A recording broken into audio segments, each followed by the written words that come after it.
Okay, so this presentation video is going to go through basically how to draw what we call a free body diagram. So a free body diagram is just going to show the different forces that are acting on an object. So for the first example, or as we go through this, I suggest you maybe watch a few examples, have a piece of paper handy so you can kind of practice drawing them. And then as we go through and we start working a few out together, you can pause the video, try to draw it yourself, and then you can watch how I draw it and kind of see how you got it right or where you missed. That way you're more prepared for the quiz that we're going to have on it next week. So for the first example, there's a person on a tightrope. So if I think about what is the force that's always acting on every object, keeping it from floating up into the air? That's gravity. So we're always going to have gravity acting downwards. Sometimes it's abbreviated like FW. Sometimes it's abbreviated FG. So this is from the list of forces that you looked up yesterday. So you should have a definition of all these forces that we're going to be talking about. Well, what's keeping this person from just falling to the ground? Well, there's a tightrope holding him up. But if you kind of look at it, the tightrope isn't really pulling him straight up. You have these one side of the rope going off to the right, another side of the rope going off to the left, and these are both tension forces because it's a rope or a string. So that's our definition of a tension force, is just a pull from a rope or a string. Okay, so this is how I would draw a force diagram for this person that's sitting on a tightrope. I'm going to get a little bit of a different color, I think. So here, if I think about this guy is lifting up a barrel. Okay, so he's pulling up a barrel from a rope. Okay, so what is pulling down on this barrel? What's always acting down, right? I know I'm going to have a force of gravity that's always pulling down. That's what keeps it from just floating up. But then I have a rope that's pulling the barrel up. So I know I have a force that's going up. And since it's a rope, I know that force has to be tension. So if I look, I can see that I'm correct. I have my force of gravity going down, or the weight of the object, and then I have my tension force from my rope or string that's pulling up. Okay, here we have two objects that are falling. So their free body diagrams are going to look a little bit different because one person, this is a person, he's very large. He has a lot of surface area that's kind of interacting with the air around him. Whereas we have over here in the tree are just our little bitty apple. So we have one force that you looked up yesterday called air resistance. Okay, this is also sometimes called drag. You've probably heard that before if you know anything about airplanes, or if you watch anything about flying, anything that flies. We have what we call drag. So here, because I have just a teeny tiny apple, there's virtually no drag because the apple is so small.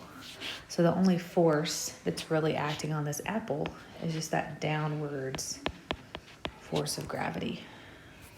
For my skydiver, he's falling, so we know that gravity is what's pulling him downwards. So we have our force of gravity, but we also, because he's large, we also have this air resistance. So we have this upwards force, okay, that we label it FD, drag. That's our air resistance. And the reason that this large body has air resistance and this little bitty apple doesn't is what's really happening is as we're falling, all these little air molecules that we know were found. Air is a gas, air is matter, it's made up of molecules.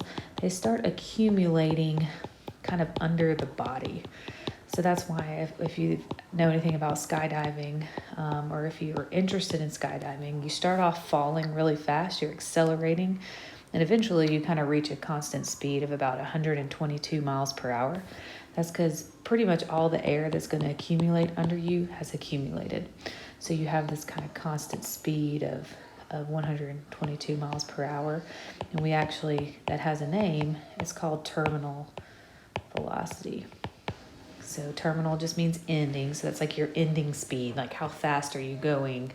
What's the fastest you can go? And a human's about 122 miles per hour.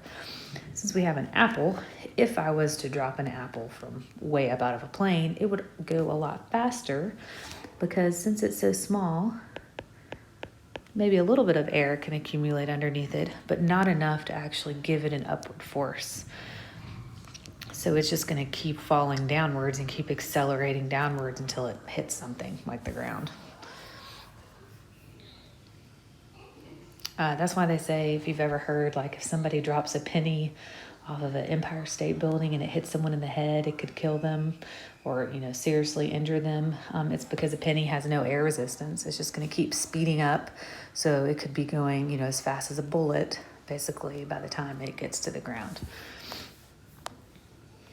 So here we just have basically the explanation of what I just said. So it has the two different drawings. We can show we have our drag here, but we have no drag here because our apple is so small. One thing we want to kind of make sure we understand before we go into our practice is, why do we draw them as arrows moving away from the object? It's because we want to make sure we're showing their actual direction that they're moving. So it's going to help you kind of understand the direction that object is the final direction that it's moving. If forces are balanced, we're going to actually, our arrows are going to be in an opposite and equal setup. So my length of my arrows is going to be the same, and they're going to be going in opposite directions. So there's really not going to be any force that's stronger than one or the other. And this is kind of what I have written down in the little blurb at the bottom of the notes from yesterday, talking about balanced versus unbalanced forces.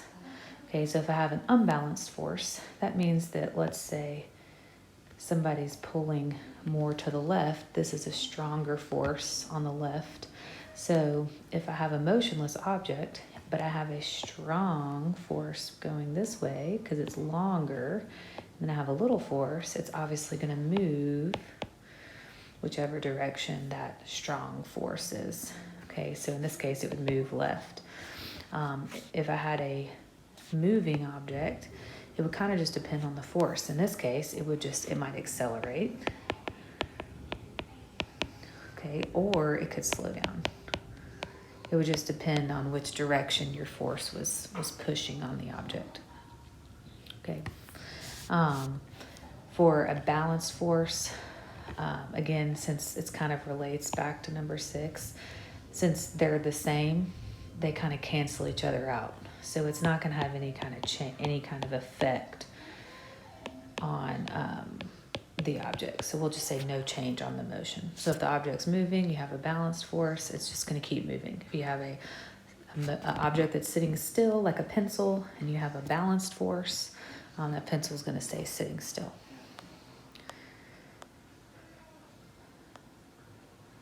This is just saying how we can call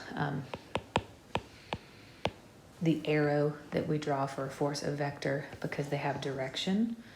And they also have magnitude, which is like the strength. So like I was saying, a weak force or a strong force, whatever the length of the arrow, that tells you the strength of the force.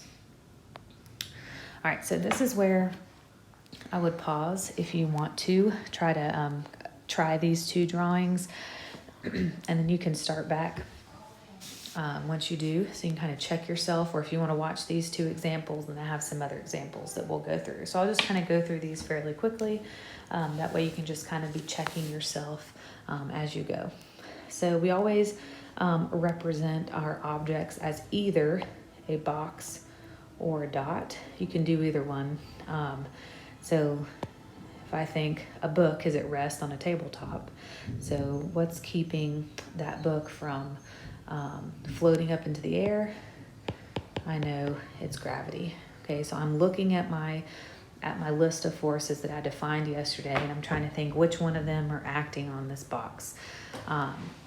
since it's touching a tabletop, right, then I know I'm going to have some contact forces in there. So if it's at rest, it's not floating because it's gravity's holding it down. It's not going to move left or right because it's at rest. But if I look at my options, I also know that I have this normal force. The normal force is just that force that's kind of acting opposite gravity a lot of times. It's the kind of the force that the table is applying to the box. It's what's keeping the box from going through the table. Can't go through the table because the table is applying a force upward.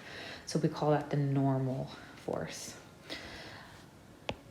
Here, we're talking about now the book is moving to the right. It's starting to move across the desk. It's not floating, so I know I'm still going to have my same upwards and downwards forces that I did in the previous example, because my book cannot float and it can't sink through the table. So I have to have gravity and the normal force. And they should be pretty much equal, right? The same length of my arrows. In this case, if the book is moving to the right, I know this is an applied force because it's saying a rightward force is applied. So I'm applying a force, like pushing the book across the table to the right. So I have a strong force that's pushing it to the right. I also, if I'm looking at my list of forces, know that I have this opposite force, which is friction. So friction is always opposite any kind of applied. It's kind of the rule. That's like why it's hard to push a heavy box, because there's a lot of friction. That's what's kind of keeping that box, from moving so much. It's easier to push something on wheels because there's less friction. All right, 2 more examples. An egg is falling from a nest in a tree. So there's my object. It says I'm going to ignore air resistance. This is like the apple. The egg is too small. So the only force that's making the egg go down is gravity. It's not moving left to right. It's not, there's no air resistance going upwards, so just gravity's coming down. In this case, I have a backpack. So I kind of have to think, well, why is the backpack not floating? What force is always acting downwards on every object? That would be gravity. In this case, what's keeping my backpack from just falling off of my shoulders? How is it staying on my shoulders? Well, you have your straps. So what kind of force would those straps be? So you kind of have to think. And those straps are very similar to a string or a rope. So that would be a tension force. Okay, so again, I don't have any left or right forces because I'm not moving the backpack, but I have this downwards force and an upwards force. Here we have a skydiver. Okay, we know he's moving down, so he's got to have his gravity force that's pulling him down. But in this case, it says that there is air resistance. So that's my upwards force. And since he's moving at a constant speed, that means that neither direction is moving quicker than the other. So I want to make sure my arrows are pretty similar. If he was moving downwards faster, then I would make sure my downwards arrow was longer. Let's see. I got a car. There's my object. What force acts on every single object? That would be gravity, right? That's why the car is not floating in the air. We still also have that normal force that's opposite our gravity. So every time we have some kind of force, some kind of pull downwards, we're almost always, unless it tells you specifically no air resistance, we're always going to have some kind of opposite force pointing upwards. So in this case, it's normal because it's sitting on the road. The road is pushing up on the car. It says it's coasting to the right, but it's slowing down. So it's moving to the right. Okay, so I know I'm going to have a force, and that's an applied force because that you had to accelerate, right? You had to actually press the gas pedal. You had to push the car forward. But in this case, it's slowing down. So what force, remember, is always opposite my applied force, opposite applied is always friction. So in this case, because it's slowing down, I know my friction force is a lot stronger than my applied force. That's what's making the car slow down. That's why your car eventually slows down. Anyways, you take your foot off the gas, what happens? You start slowing down because you have this friction, okay, that's stronger than your applied force at that moment. So it starts slowing you down. The very last thing is we can actually calculate what we call net force, or the total force. This kind of has to do with that little blur paragraph at the bottom of the notes that I gave you yesterday. So what we're really looking at is we're trying to see, are the forces balanced or unbalanced? Okay, so if I look at situation A, I'm looking at my opposite, my normal, my gravity, and they're both 3. So since they're the same, those are balanced. So basically, they're going to cancel each other out. Then I can look at my left to right. So I have friction and I have applied. They're the same, 5 and 5. So they're basically going to cancel each other out. All of these forces are balanced. And one of our questions earlier said if we're balanced, that means we're not going to change our movement.